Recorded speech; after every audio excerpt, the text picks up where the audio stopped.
All right, what's going on, guys? Final day of the Open Championship Sunday. What's going to happen? Top 20 bets is what I'm all about. Looking at what are the players that can kind of move around. Maybe it's just a one or a two under round that gets you there, right? There's not going to have any rain tomorrow forecasted. It's just mostly wind. So it comes down to creativity. Who's creative with links golf? Who's confident? Who's got something to prove on a Sunday to play well at the Open Championship? Maybe you don't have a chance to declare a jug, but this is a big deal to a lot of these players. A lot of European players as well. So keep that all in mind. Start with Europe. Let's start with Italian Matteo Manassero. He's coming off a T15 last week in a link style course at Renaissance Club in the Scottish Open. Renaissance, sorry. This guy obviously has consistency playing this creative type of links golf, but he's also 21st in greens and regulation on the DP World Tour this year, and it's huge that he's going to be avoiding the trouble. He's hitting greens. That's big for tomorrow, or I should say for Sunday, final round of the Open Championship. You got to stay out of trouble. That's going to keep him out of bunkers, avoiding big numbers. That's really key to having a good round. Like I said, one or two under could be enough for a guy like him. He's T25 and he is +3 right now. So he's one shot away from the top 20. +2 are actually T15 right now. So, hey, see what Mateo can do, but I like that he's so close, and it really isn't going to take too much out of him. +250 on DraftKings to get your top 20. I think this is a really good bet. And he's third in sand save percentage right now on the DP World Tour as well. So look out for what he can do out of bunkers. He's obviously comfortable around the sand. That's just huge to keep a round going. So look out for Matteo Manassero. Laurie Cantor is a really important player, I think, because he's proven himself at the Open Championship last year. What did he do? He did exactly what we need him to do in the final round this year. He finished T17 with a 3 under 68. That was tied for the best score.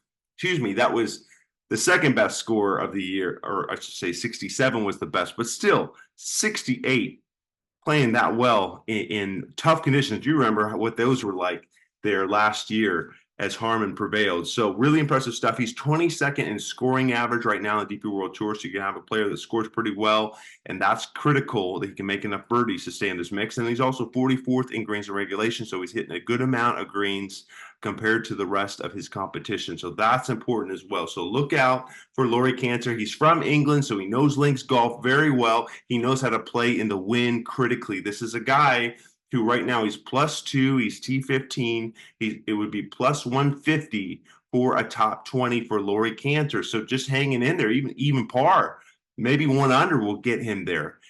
Just guessing around, but this is a player that could get you there, Laurie Cantor. Padraig Harrington, past Open champion. We knew, I mean, just goes without saying, right? He's +210 for a top 20. Right now, positioning, he's +3. T25, so he's one shot out of that magical top 20 we want to get him in. He's won a month ago. I know it was the senior tour, PGA Tour champions, but that's still important. He's got confidence from winning just recently. And then the bounce back stat, he would be 47th on the PGA Tour. That's critical going into links golf and the volatility of it. And then he would be 5th in greens and regulation if he was on the PGA Tour based on his percentage, the number of greens he hits. And I know it's Champions Tour, but still, this guy hits a boatload of greens. You need that for making this move. And really, in his case, it might just be one or two under to get there. But this is a guy who knows, I think he's got a lot to prove, plenty to prove to these younger bucks that he's still got it. So that's Padraig Harrington for you. I'm going to go with a flyer right here. I love Brian Harman, and this is a guy who can make a lot of money for you if he finishes in that top 20. +500 on DraftKings. That's going to be a good amount of money. It's solid coin, right, for a final Open Championship defending this year. He's +5 right now. He's T40, so he's going to have to make a little bit of a move, maybe a 3 under to get there, maybe some 2 under, but we'll see. He's 26th in driving accuracy this year on the PGA Tour, which is huge. He's hitting his fairways. You know, on a windy day like tomorrow, he can play well in the wind, as he showed us last year.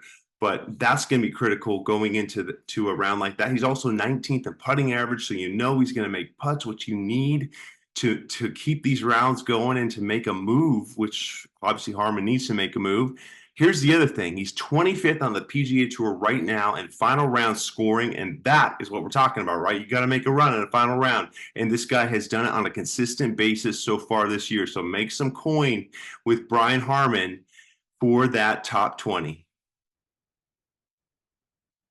Jason Day's +4. He's T33 right now, so a couple shots out of that magic number, which we'd want to be. Well, what did he do last year in really wet conditions, but also windy condition? That's the key here because we're going to see wind. He shot 69, finished T2, so he made a little move to get up the board, a couple under par. That's going to be solid. That might be enough to get to this one here for our top 20, that magical top 20 we need. So we'll see what Jason Day can do.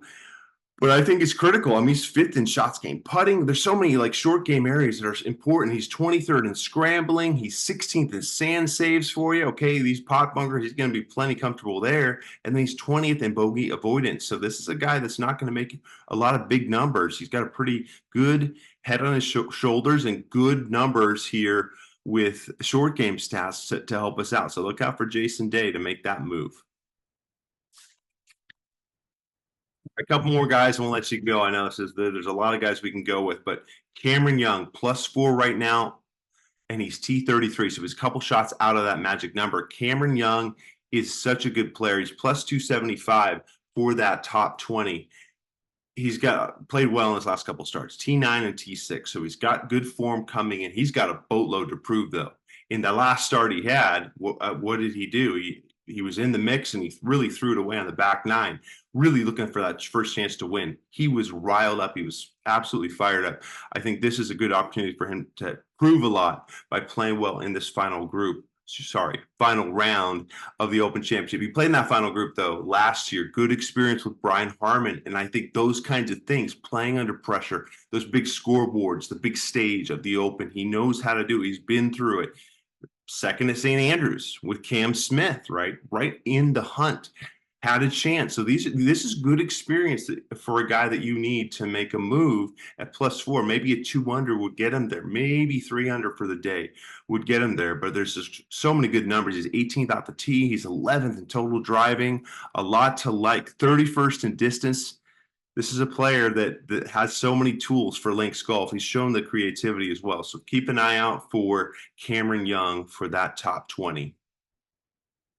All right, Sepp Straka, he is in the mix series +4, T33. So he's 2 shots out of that magic number to get in the top 20. He would make +300 on a bet. So, hey, man, maybe a 2 under par gets you there. Maybe 3 for him in the final round. Well, there's a lot to like. I mean, T2 last year, what's not to like about that, right? In the Open Championship with that win, that draw really seems to work well with this kind of left to right wind we're seeing predominant, especially on the front 9, it sounds like. So that draw going into the wind, you can really hold that off and control shots, which I think we've seen some of that this week already from Sepp Straka. So look out for his ball striking. Really impressive. He's 35th. Shots gained off the tee. Sorry, 38th shots gained off the tee, 32nd in approach, and 41st in greens and regulation. So he's hitting a lot of greens, giving you a lot of scoring opportunities. So look out for what Sepp Straka can do. I like him for this Sunday. Top 20. Get there. Get me there, baby. Can we get it done? So hope you guys enjoyed this content. Subscribe if you like the content, and should be a fun Open Championship Sunday.